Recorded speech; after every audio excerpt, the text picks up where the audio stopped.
Welcome once again, my fellow manipulators of digital fate. I'm Richie, this is Capricorn, and here it is, the wonders of the first constructed main event from SCGCON Orlando, which was the very first kickoff date for the Stoneseeker Cup series, and honestly the first truly competitive constructed event for this game. And I actually made it into the finals, so I'm playing in this game, and I was up against KEITH BELLANTE, otherwise known as Sneaky Joe KDB on the Discord. And honestly, the game was absolutely insane. It came down to every last action mattering. It was one of the closest games I've ever played. Did I win? Did I lose? Kind of both. And you're going to have to watch the match through to its entirety to really know what I mean by that. And we're going to dive right in. We're going to watch the entire match in its entirety. I have full commentary. I'm going to let you guys know exactly what I was thinking and everything that was happening, because this is Wonders of the First at its highest competitive tier, and it's absolutely nuts. So before we dive in, please like the video, please subscribe if you're new, and I have a ton of other content on the way. Be sure to come out to SCGCON Houston and Baltimore in October so you can hang out with me and maybe even take part in some of these events in the future, because the Stoneseeker Cup series is still moving forward and I'm super excited. I can't wait, but for now, let's check out the game. The finals match for the Wonders of the First constructed main event at SCGCON Orlando has begun. Each player offers their opponent the chance to shuffle and cut their deck before rolling a die to see who gets to go first. I'm at the bottom of the screen here, facing off against KEITH BELLANTE, aka at Sneaky Joe KDB on the Wonders of the First Discord.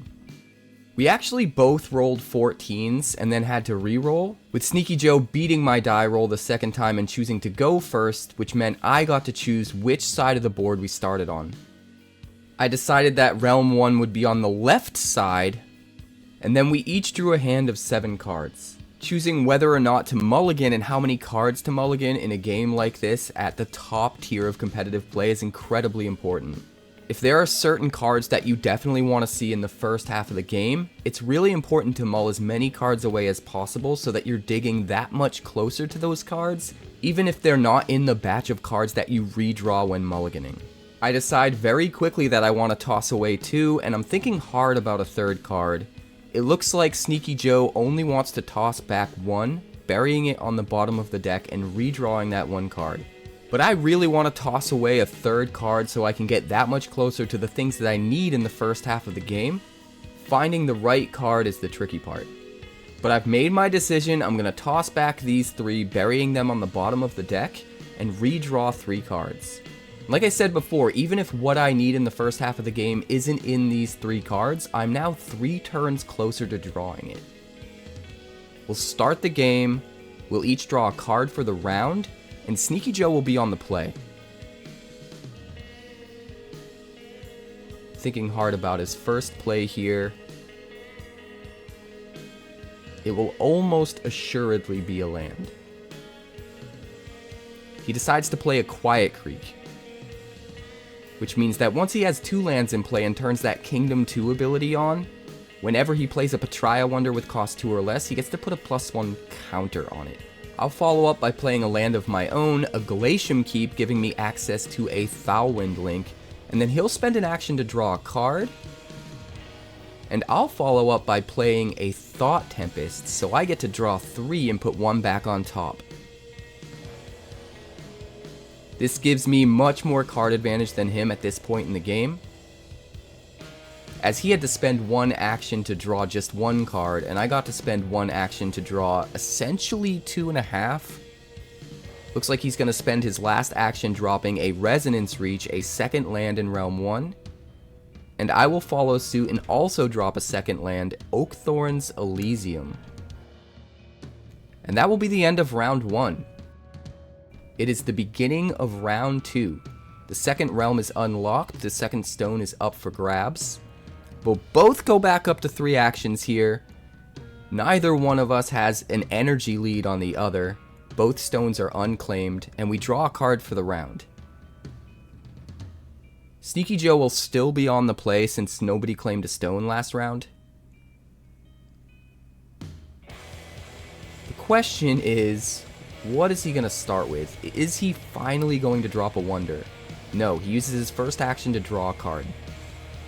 Looks like he's trying to catch up to my card advantage. Of course, I'm going to spend an action and all of my energy to play a Commanding Croak the Leader. 3 cost, 4 power, has a tap-free ability to seek 5 a land. And that ability is actually really powerful because it puts it directly into play in the same realm, so it almost feels like drawing a card and playing a land for no extra actions. Sneaky Joe's going to follow up by playing a Tony the Tiger, which is kind of similar. On arrival, he gets to put a land from his hand into this realm without using an action, but it has to come from his hand, not from his deck. That being said, Tony is attuned himself, which means he doesn't cost an action to play. Both cards are really, really good in similar ways. I'm going to tap free to seek 5 a land. And I did hit one, an Indra's Citadel, as well as a Resonance Reach, but I'm going to take the Indra's Citadel and pop it into Realm 2. It's worth pointing out that I made sure to play this guy into an even number realm on purpose, in case I hit an Indra's Citadel, to make sure I can get the most value out of this card. Looks like Sneaky Joe's going to follow up by playing an attuned Link's Paw Song. Since he has a Patria land and a Patria Link, this costs him no actions and no energy, which is really great tempo. I'm going to use an action to play an Ashen Leaf.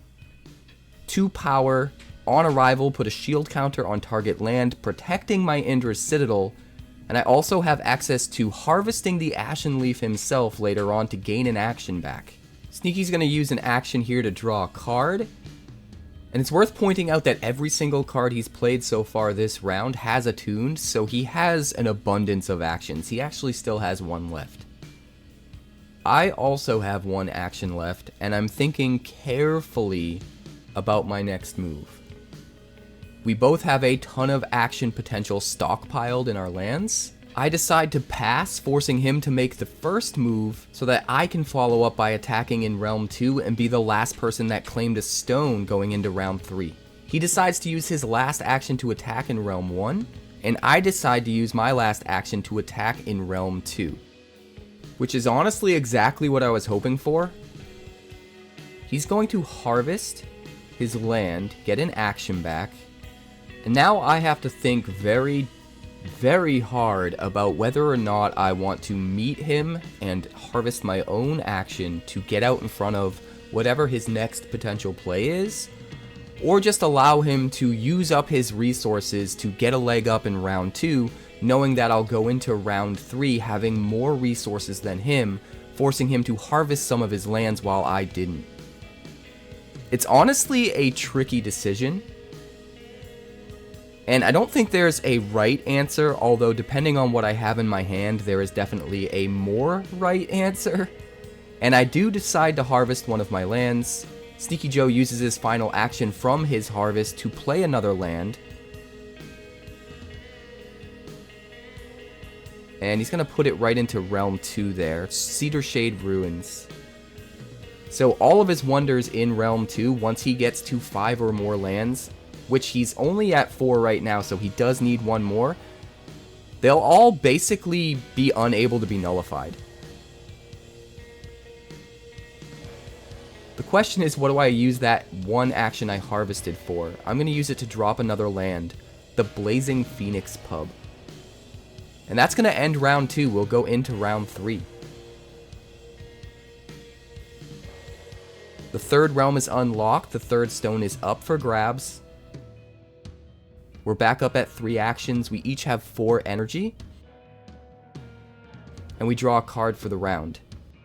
So now I'll be on the play since I did claim the last stone. And I'm trying to think of how I can force Sneaky to use up some of his lands, get rid of some of that harvest value that he's been stockpiling. Sometimes it's important at high level play to make smaller actions, smaller commitments early in the round to force your opponent to use up their actions or their energy so that towards the end of the round you can make a really big play and have more confidence that they're not going to have removal to get rid of it or some way to get out in front of what you're trying to do. And that's what I'm trying to do here. I'm trying to decide what I can play to sort of stall the round and force my opponent to commit his resources before I commit the bulk of mine. So I'm going to spend 1 action and 1 energy and play another Thought Tempest. This is going to allow me to draw 3 cards, put 1 back on top, have much greater card selection and card advantage up against Sneaky, while also putting the ball in his court and hoping that he'll use up some of his action resources and energy resources. And he's going to do the same. He's going to play a Seer's Gaze. It'll only cost him 1 action and 1 energy, and he gets to draw 3 cards, a card for each of his untapped lands. So we're kind of keeping pace with each other. I decide to spend 1 action and 1 energy to play a Moonfire Crystal Mouse, which is a very small commitment that can get me extra value later on in the game, but also poses an immediate threat in Realm 3, where if he doesn't play something there, I get to kind of take that stone for free, and then maybe later sack the Crystal Mouse after I already have the stone. Sneaky's trying to decide how much he cares about my mouse being in Realm 3. Decides to drop another land there, Oakthorn's Elysium. It's worth noting that is his 3rd Patria land, so he won't get access to untapping it. And I decide to spend an action to attack in Realm 3 with the mouse, knowing full well that once that stone is in my possession, I can sack the mouse at any time. He has to commit an extra resource, an extra action to playing something there and attacking there in order to get that stone back. He plays a Zara Stratos.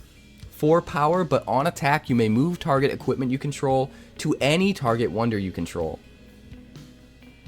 This is actually very beneficial utility. If he plays something like the Utterly Complex Compound Bow, the bow's abilities trigger on battle, which triggers and resolves after and on attack. So if he does end up getting the bow later, he's able to move it to Zara by attacking with Zara, and then still have it trigger in that same combat, which is crazy. I'm a little bit worried that that's eventually going to happen, so I'm definitely trying to play around that line. And I'm thinking carefully about what to do next here. I don't have any actions left. I think I pass, and Sneaky decides to harvest the land. So he definitely has more that he wants to do. Probably just swinging in with Zara Stratos and taking that stone in Realm 3. Do I want to harvest and try to get out in front of it? I do still have 1 energy, and I can always pop the mouse if I need even more energy to play something bigger out of my hand.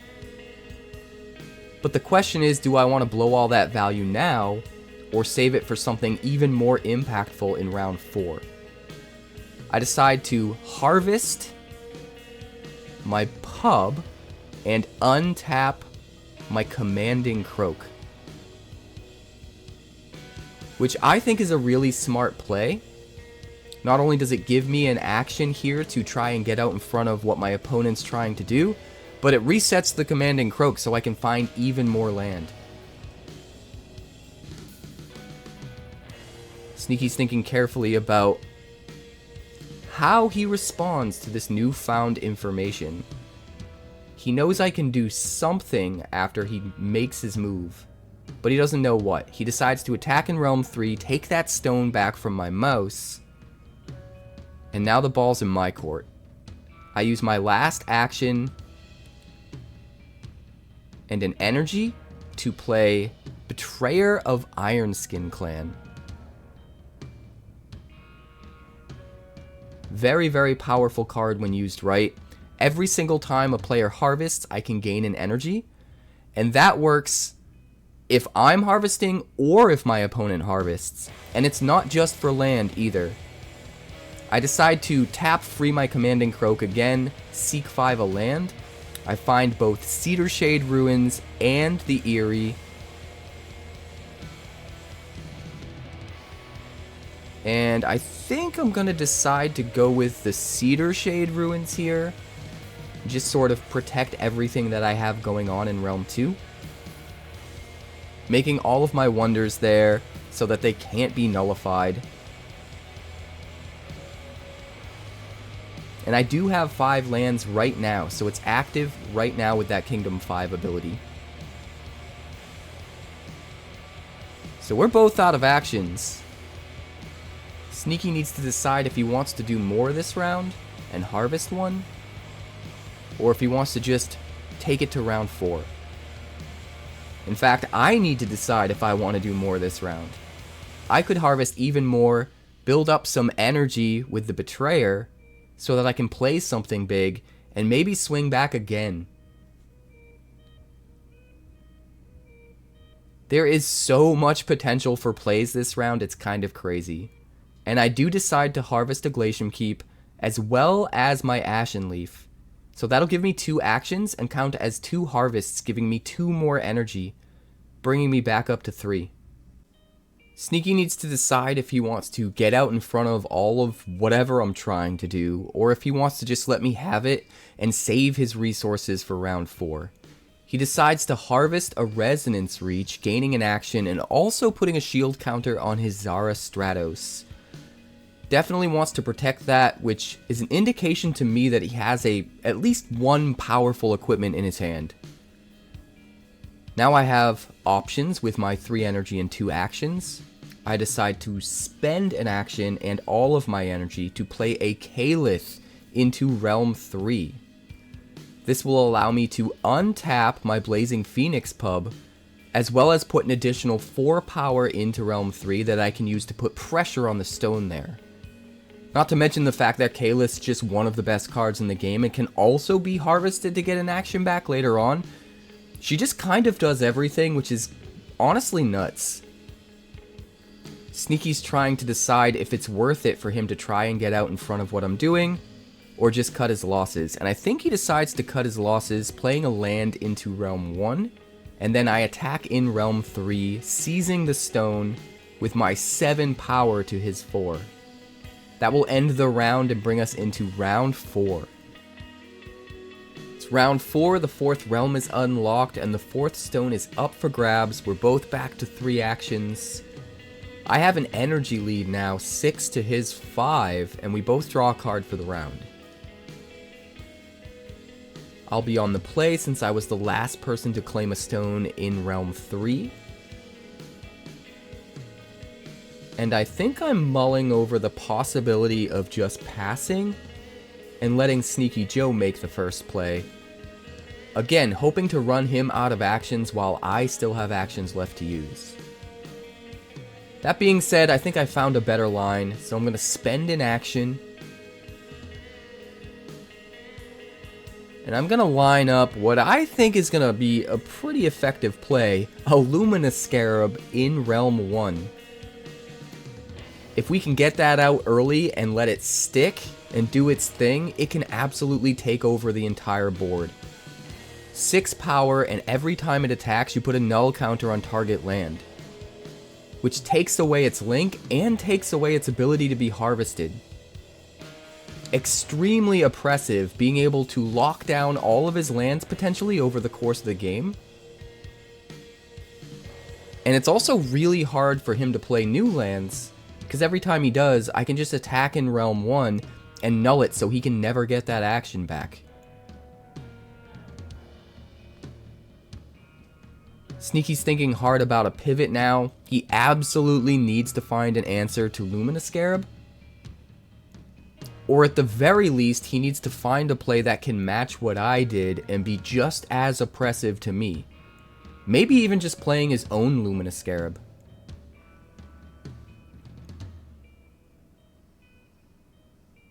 No matter what, I get to swing next, take that stone in Realm 1, and null any land I want.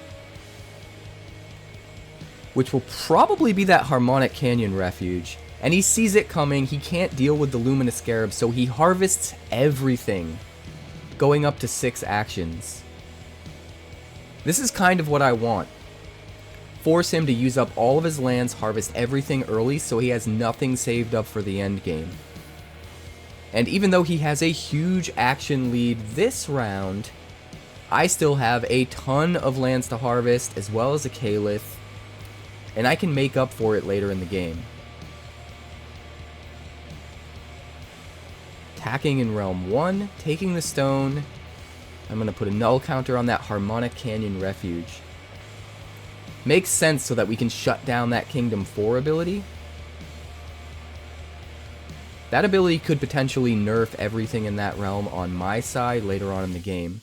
He drops an absolute bomb because he has to play something that can contend with my Luminous Scarab. 𝐅𝐵𝐿aNte.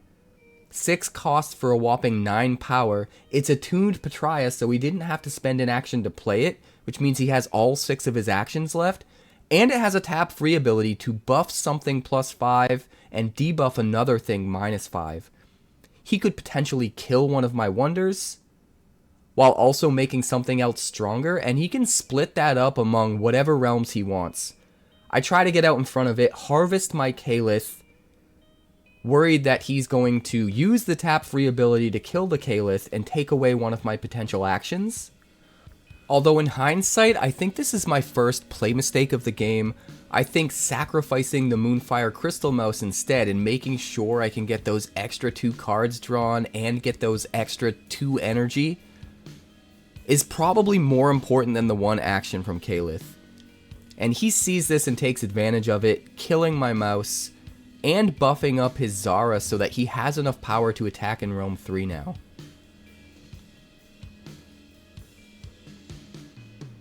Part of the upside of harvesting my Calyth is that if he decides to kill the Calyth to nuke more of my power, since that's the most powerful wonder there, I've already gotten the action out of it. But it looks like that 4 power, giving me a total of 6 there, just isn't enough when Zara's got the buff. So I definitely should have sacked the mouse instead, and let him make a difficult decision about killing my Calyth or my Betrayer. I'm going to line up my next action here. And I'm definitely getting cold feet about what I decided to spend that action on. But I am going to spend that 1 action to play a Market of Lost Wonders into Realm 4. Essentially trying to, once again, spend some actions on some smaller plays early on. Try to get him to a point where he's running out of all of those actions that he harvested. It's also worth bearing in mind that I know he's going to pull ahead this round because he has so many actions. And I'm okay with that. He attacks in Realm 3, takes the stone. I know that whatever value he's going to get, however much he's able to pull ahead, he has to do it this round because I have tons of harvestable lands that I'll get to use later and he won't. So it's sort of a short-term sacrifice for a long-term gain. He decides to follow up and play an Ashen Leaf into Realm 4, giving him 2 power there, putting pressure on the stone. But he also gets another shield counter on one of his lands. Decides to put it in Realm 2, and he can harvest his Ashen Leaf later for an action, so he is starting to build up some more stockpiled actions, harvests that he can use later in the game. He still isn't anywhere close to the action potential that I have, though. He decides to attack in Realm 1 with his Razzia there, adding the 9 power. He has more than enough power to take the stone from my Scarab.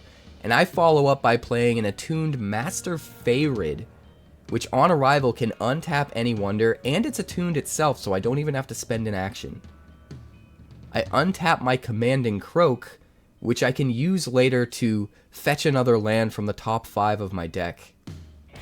Just again, doubling down on building up a ton of value for later on in the game, while also still having 3 power in Realm 4 so that he can't swing in with the Ashen Leaf and take the stone. Sneaky has a whole lot of actions that he needs to decide what to do with. and I'm trying my best to save all of my harvestable lands for later, so I can take advantage of the fact that he's not going to have any. Being able to play the Attuned Master Favored really helped in that capacity, and now I'm able to swing in Realm 4 and take the stone from his Ashen Leaf there.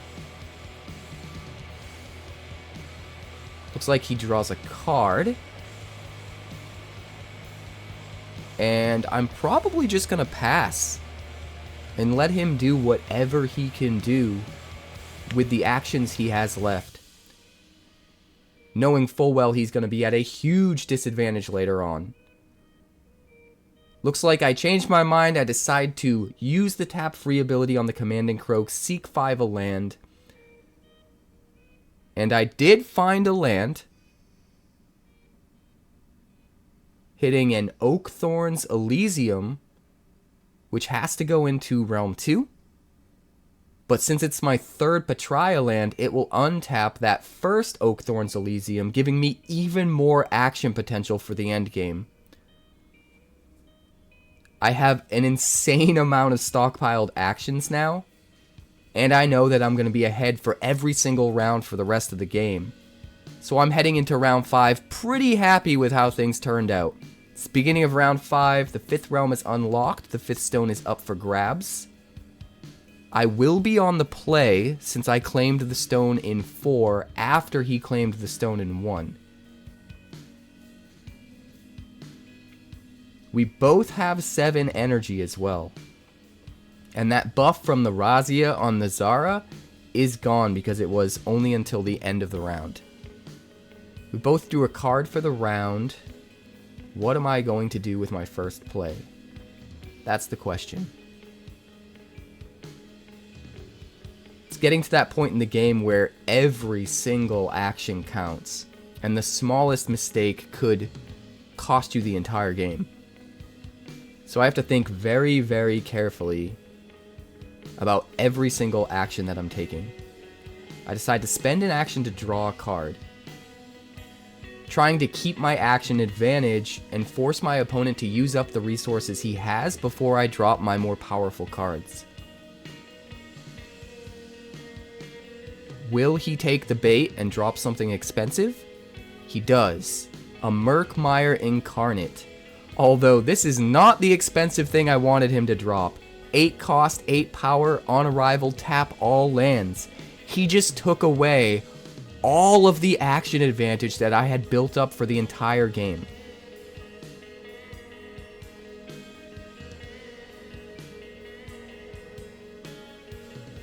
That's like 6, 7, maybe 8 actions there that I lose because now all of those lands are tapped.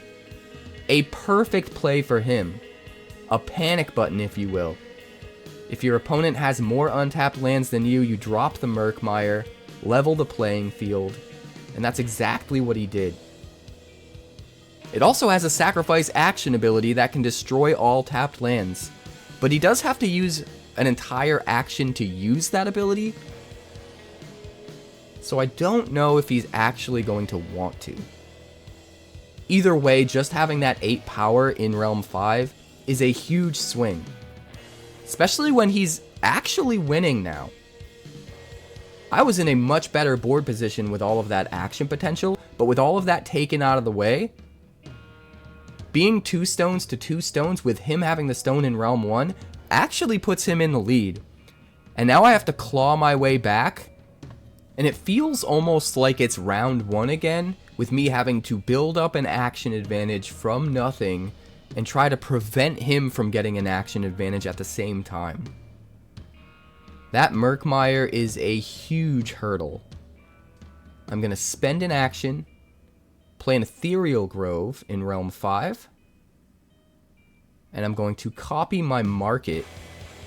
This gives me a potential of 2 actions in odd-numbered rounds, or possibly just 1 action as well as 2 energy if I use it in round 6. Either way, I'm starting to pull ahead as far as action potential is concerned and rebuild the value that I had in the first half of the game. Sneaky Joe kind of sees that this is what I'm trying to do, and he wants to try to find an answer. So he draws a card. I use my last action to attack in Realm 3 and take the stone now that Zara doesn't have the buff from Razia anymore. He decides to play an Ethereal Grove in Realm 4, copying my Indra's Citadel, making sure that he can get 2 actions whenever he needs to, keeping pace with my Ethereal Grove. We're both sort of matching each other play for play now. But I drop a Galen Mosspaw in Realm 4, which is huge. Not only is it attuned Patria, so it didn't cost me an action, gives me 4 power there, and it makes it so that enemy lands in this realm can't be harvested, taking away that 2 action potential he got from the Ethereal Grove. And now I'm back in the lead as far as action potential is concerned. He decides to harvest his Ashen Leaf, gaining an action. He knows he needs to pull ahead in this round. I'm out of actions myself, so do I want to save that Ethereal Grove for later, or should I just harvest it and make sure I can get value out of it now? I pass, and he decides to attack in Realm 5, taking the stone with his Murkmire, and we're off to round 6. It's the start of round 6, the 6th realm is unlocked, the 6th stone is up for grabs. We're back up to 3 actions. I still have an energy lead. I have 3 stones to his 2, and we draw a card for the round. So I'm at 9 energy, and he's at 8. He does get to play first, and he decides to drop a Kalith, which is very, very powerful right now because he's able to tap down my Ethereal Grove, which is my only source of extra actions that allowed me to pull ahead as far as my action potential is concerned. Not only that, but the Kalith can be harvested, so now he's actually in the lead when it comes to action potential. This is a very rough spot for me to be in, but I'm pretty confident that my cards are powerful enough that I can claw my way back. The question is what to do first. I do want to play something that's as cheap as possible so I can save the majority of my energy for a bigger play towards the end of the round when Sneaky's out of resources, or potentially even just save it for round 7 altogether, but I still want to swing the board as much as possible and try to build up my action potential, so I play Scarlet Devourer for just 1 energy and put my tapped Kalith back in my hand. This will allow me to replay the Kalith, untap one of my lands that can produce 2 actions, and get another action out of the Kalith itself, which is huge.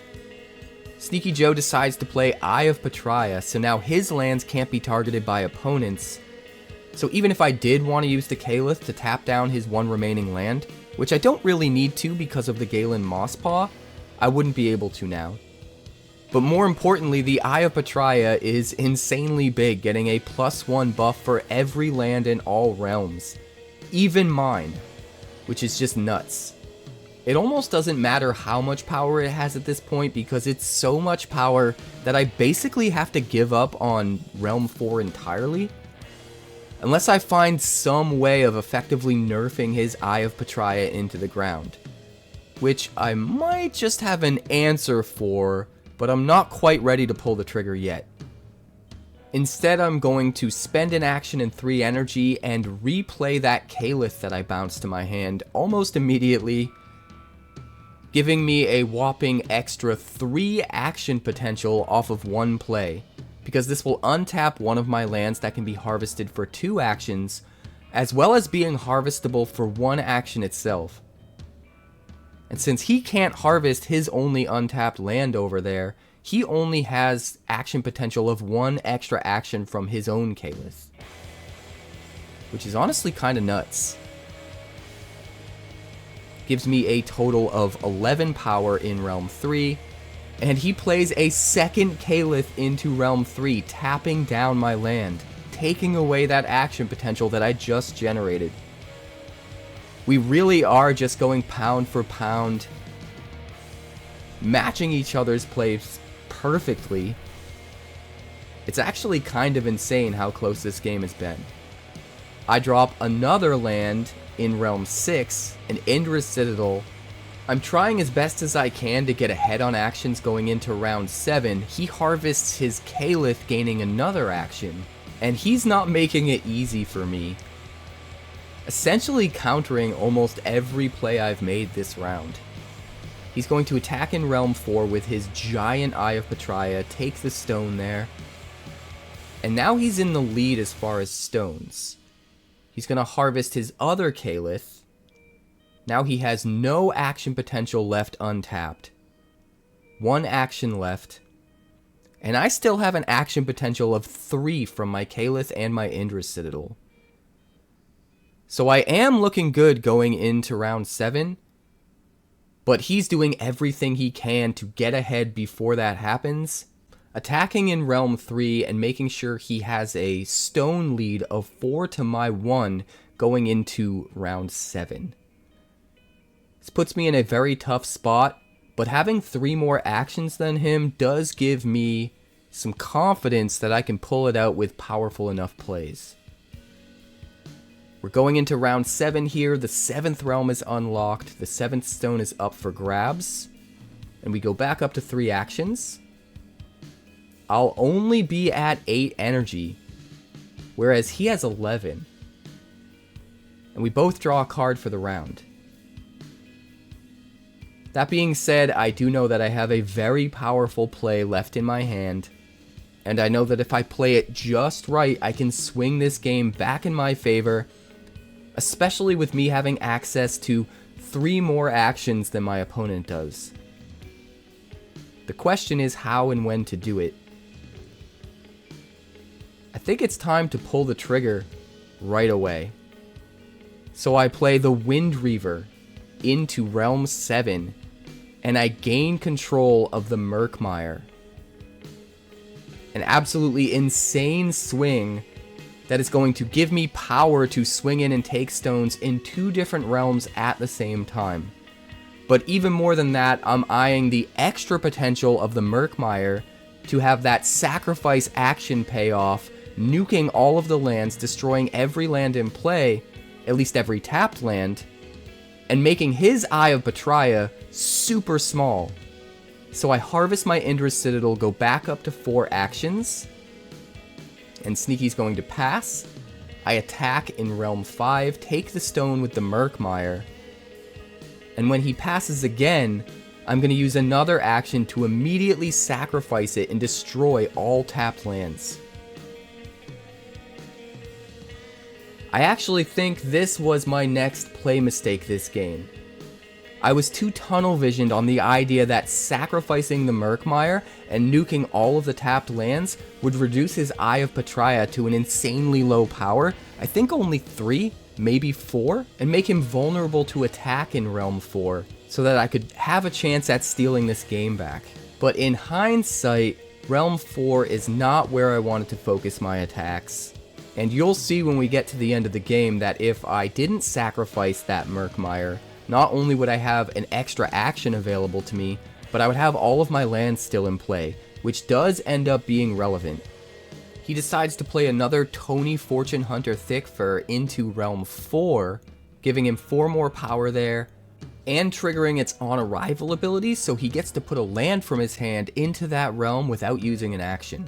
He copies my Indra's Citadel again with a second Ethereal Grove. Might be a mistake because we do have the Galen Mosspaw there, so he can't harvest the lands. I decide to attack with my Wind Reaver in realm 7, taking the stone there, and moving into realm 6, which is actually uncontested. I'm down to just 1 action, but we are tied up 3-3, and I can always just swing in realm 6 and take that stone. He's adding up the power of his Eye of Petraea. The extra land from Tony puts it at 4. And it seems like he's doing a lot of math based on what he has left in his hand. I only have 1 card left in my hand. But I do still have that Kalith that I can harvest for an action. I'm looking to see what I've already gone through as far as lands, what I have in the Abyss, trying to think of what I could possibly draw if I do decide to draw a card. And also pointing out the fact that when I harvested my Indra Citadel, I was supposed to get an energy out of the Betrayer, which we both sort of forgot about. But the judge came over and made sure I got that extra energy and then gave us both a warning for missing the trigger. It's getting down to the last few actions of the game, and it's incredibly important that we consider every possibility for every single action we use at this point, because every single action has the potential to swing the game. It really is anyone's game at this point. And there is a whole lot of math to keep track of. I'm still feeling pretty confident because of my Wind Reaver in Realm 6.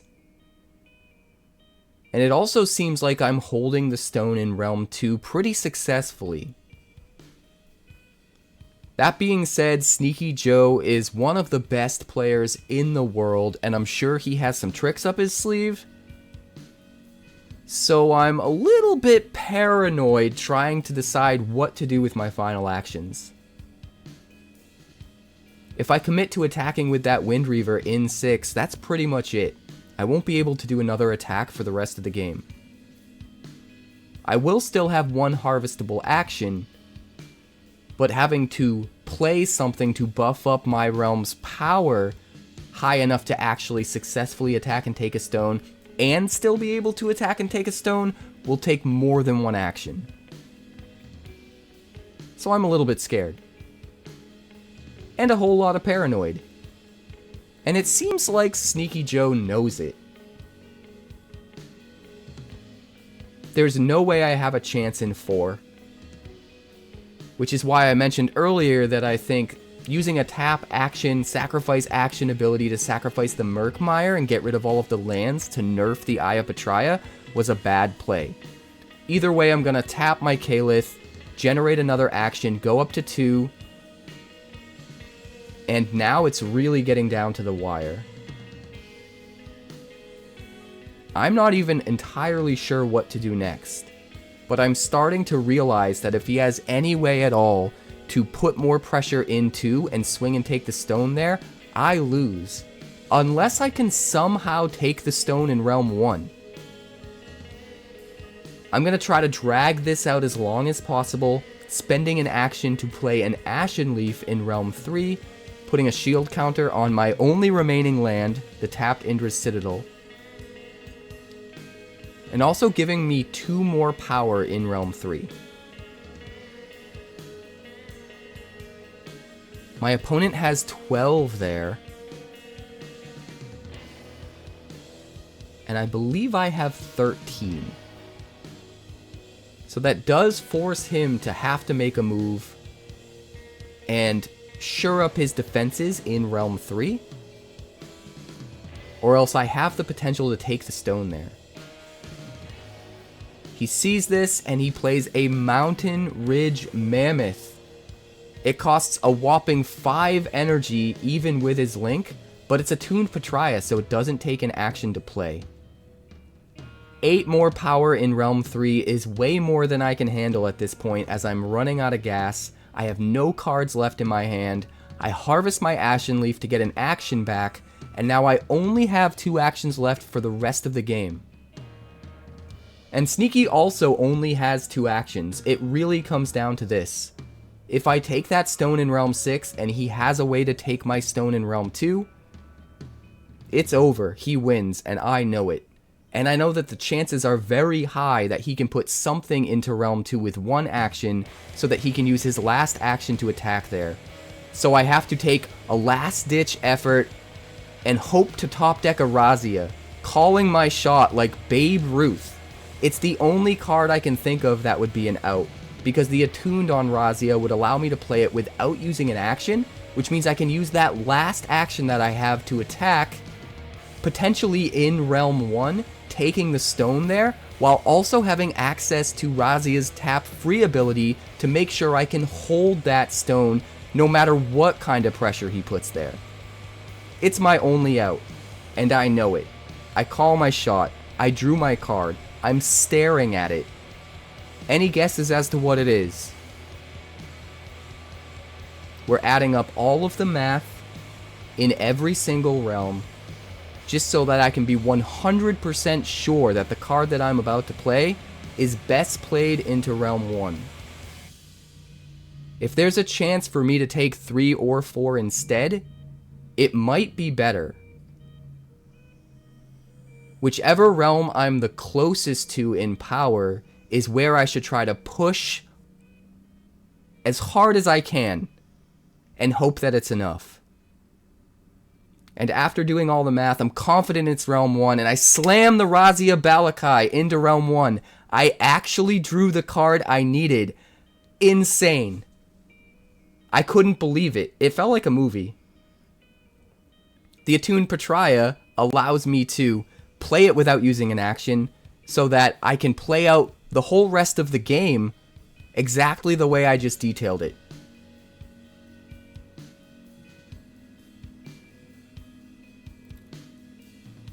And now Sneaky Joe is thinking really hard about what he can do to possibly stand a chance against this.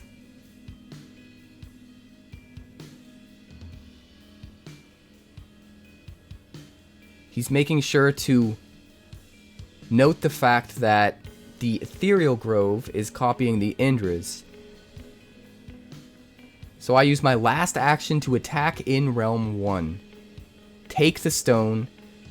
I can't do anything else. I have no cards in hand, no more actions. The only thing I have access to is Razia's tap free ability, which I'm saving to boost my defense and lower his power on his side in whatever realm he tries to move in on. And now that I'm in the lead, I can just pass every turn until he finally drops his big play, and then use the Razia to try to counter it. Sneaky Joe is looking over all of his options, seeing what his best chances are based on what cards he has left in his hand, and he decides to play a Solaris Stormcaster onto his own Razia in Realm 1. Although both cards are currently off screen at the moment, by now some of you may have noticed the misplay with the Razia. For those of you that did, we'll get to it in just a moment. But for now, both Sneaky Joe and myself are so tunnel visioned on how we get to end this game in a position where either of us can win. Let's see it through to its conclusion. He's got a total of 12 power in Realm 1, and the Solaris Stormcaster is attached to his Razia, which is a whopping 9 power. So if he decides to attack back in Realm 1 to try and take the stone, he gets to swing in with 12 and give something -9, effectively swinging into only 6 power on my side, taking back the stone and winning the game. Which is why Razia was my only out, because now I can tap the Razia, buff up my side, giving my Lumina Scarab +5, and giving his Razia -5, which not only takes 5 power off the table in Realm 1 for him, but also makes the Solaris Stormcaster give less -X, giving only -4 instead of -9 because the Razia is only a 4 power now. This backs him into a corner, into a position where he's no longer able to attack and actually take the stone there. And doing the math, even if he attacks multiple times, I still end up having 1 more power than him, even with multiple triggers from the Solaris Stormcaster. So he's forced to have to draw and hope that he can find an answer in some way. Because like I said, even with multiple attacks getting multiple triggers out of the Solaris Stormcaster, he doesn't have quite enough actions left to get there. Even if he dumps all the rest of his actions into it, it still leaves me with 1 more power than him during his last swing. So he's going to play a Seer's Gaze, draw a couple cards, and hope that he can find an answer. He just needs to find an out.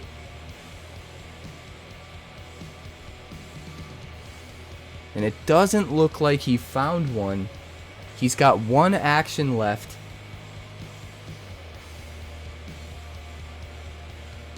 And he decides to spend that action to play another Seer's Gaze, draw another 2. At this point, it's almost impossible for him to come back. Except, you remember I brought up that misplay with the Razzia? Here's where things get tricky. Attuned Patraya only becomes active if you have a Patraya land in play. And even though I have Patraya links on my Ashen Leaf and my Kaelith, Attuned does not look for links, it looks for the actual land type. And because I used a tap action to sacrifice my Murkmire that I stole from him and get rid of all the lands, I no longer have a Patraya land in play. Which means when I did play that Razzia Balakai, it wasn't attuned. So instead of being left with one action that I needed to attack in Realm 1 and take that stone, I was actually out of actions. Upon realizing the mistake, I immediately conceded to my opponent, made sure that he got the win, and he was a great sport about it. One of us may or may not be the smartest man alive. If you know, you know. I cannot confirm nor deny. But looking back, I definitely think that if I didn't use a sacrifice action ability on that Murkmire, I might have had a much better chance at winning. Not only would I still have my Patraya land in play so that if I did top deck the Razzia, I could actually play it with Attuned, but since that sacrifice action ability on the Murkmire used an action, I would also be left with one extra action than I had at the end of the game. In hindsight, I probably should have just attacked with the Windreaver instead, taken the stone in Realm 6, and been left with 2 actions, which my opponent would then have to put pressure on one of my stones before I decided what to do, and the entire game might have turned out differently. I definitely won't make the same mistake again, and I learned a lot, and I can't wait to take everything that I learned to Houston and Baltimore and Vegas. Congratulations to Sneaky Joe, aka KEITH BELLANTE. You absolutely deserved the win, but next time, you're mine.